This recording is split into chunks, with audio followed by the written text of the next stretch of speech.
चलो जो क्लास 10 का भारतीय भवन का मैथ है, अभी हम लोग पढ़ रहे हैं नियामक ज्यामिति। क्या पढ़ रहे हैं?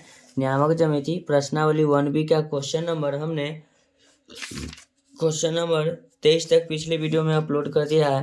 अगर आप लोगों ने उसे नहीं देखा है तो उसे जरूर देख लें। चलिए क्वेश्चन नंबर 24 क्या कहता है, 24 के पास चलते हैं। तो क्वेश्चन नंबर 24 कहता है कि त्रिभुज AO B के केंद्र के निर्देशांक के लिए AO, ध्यान दीजिएगा, AO बराबर क्या है 8। ध्यान दीजिएगा, इसी से समझ में आएगा। AO बराबर 8 और OB बराबर 6, जबकि O मूल बिंदु है। O मूल बिंदु अच्छी तरह से समझ लीजिएगा। A और B क्रमशः x अक्ष और y अक्ष पर है और धन दिशा में। कौन दिशा में? दो को पॉइंट याद रखिए। किस दिशा में? धन दिशा में। धन दिशा होता कहाँ है? अभी हम आपको कॉपी पर बताते हैं, बोर्ड का भी व्यवस्था नहीं हुआ है, ठीक है, इसीलिए मैं अभी कॉपी पर ही बता रहा हूँ। चलिए क्वेश्चन नंबर कितना हुआ बाबू? 24। हमको बोला है B और A धन दिशा में। देखिएगा x अक्ष और y अक्ष भी बोला है। ये हुआ x अक्ष, ये हुआ y अक्ष। आप लोग भली भांति जानते होंगे ये मेरा क्या हुआ? मूल बिंदु O।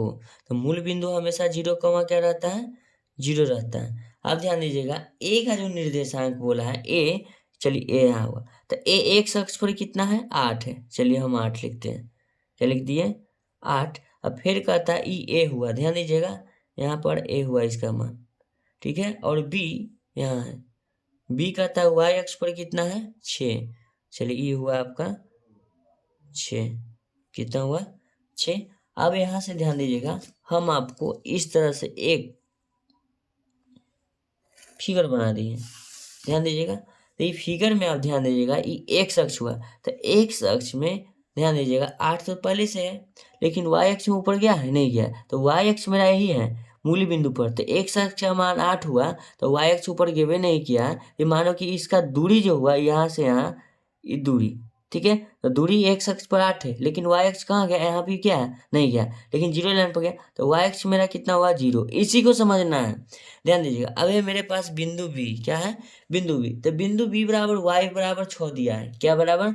y बराबर, तो सबसे पहले मेरा x अक्ष होता है, तो x अक्ष तो 0 है, 0 पर ही न गया हुआ है, कहा कि इधर नहीं बढ़ा है, इधर ना नहीं बढ़ा, इधर 1 2 3 4 होता है, फिर इधर 1 2 3 4, नहीं ऊपर बढ़ा है ना नीचे, तो यहाँ x बराबर 0 होगा, यहाँ y बराबर 0 होगा। यही दो पॉइंट आपको समझना है। 2 पॉइंट अगर समझ लिए क्वेश्चन का सोल्यूशन हो गया।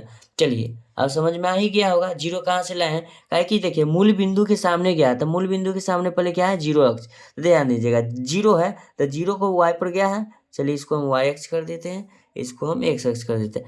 x अक्ष पर 8 की दूरी पर, तो y पर तो यहाँ नहीं आया कि यहाँ से हम निकलेंगे, तो इसलिए यहाँ 0 माना है। अब मूल बिंदु तो आप जानते हैं मूल बिंदु का मान 0,0 होता है, तो लिखेंगे, ध्यान दीजिएगा, त्रिभुज। क्या लिखेंगे?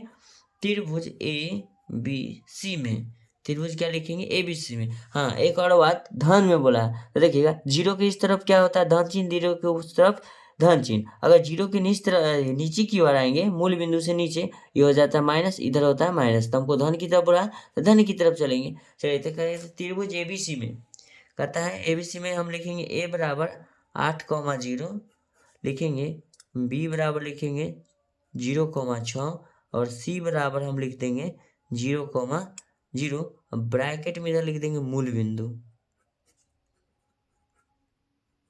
मूल बिंदु भी मेरा है। चलिए तब लिखते हैं G का x निर्देशांक। क्या लिखेंगे? G का x निर्देशांक,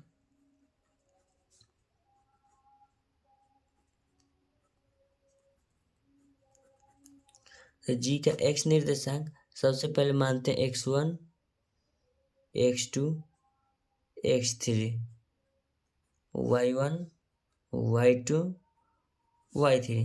तो G का x निर्देशांक में x1 plus x2 plus x3 बटे में 3। चलिए निर्देशांक हम मान लिए G, ठीक है, G का निर्देशांक x, क्या होता है? y।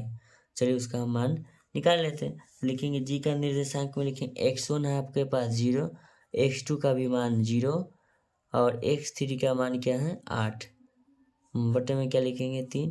तो इसको हम लिखेंगे, ध्यान दीजिएगा, 8/3। तो G का x निर्देशांक आ गया 8,3। फिर लिखेंगे G का y निर्देशांक,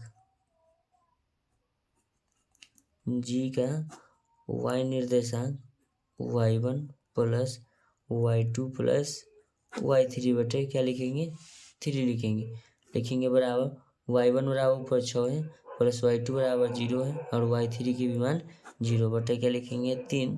तो लिखेंगे इसको 6 बटे क्या लिखेंगे 3 दूना कितना हो जाएगा 6, ये हुआ 2। तो लिखेंगे g का निर्देशांक, तो g का निर्देशांक होता है x, y। तो x यानी कि x अक्ष का मान आया 8/3, कॉमा लगाएंगे, y अक्ष का मान आ गया 2। तो ये हुआ 24 का, हाँ 24 का एक ही सवाल है ना। चलिए 24 का मेरा सवाल बन गया है। ऐसा ही अगर वीडियो का सलूशन पाना है तो आप मेरे चैनल को सब्सक्राइब करें और लाइक करें और काफ़ी मात्रा में शेयर करें। एक वार्ता और आपका कीमती समय इस वीडियो पर देने के लिए कोटि धन्यवाद करता हूँ। ठीक है ना। ऐसा ही वीडियो का कंटेंट पाने के लिए आप मेरे चैनल को सब्सक्राइब करें।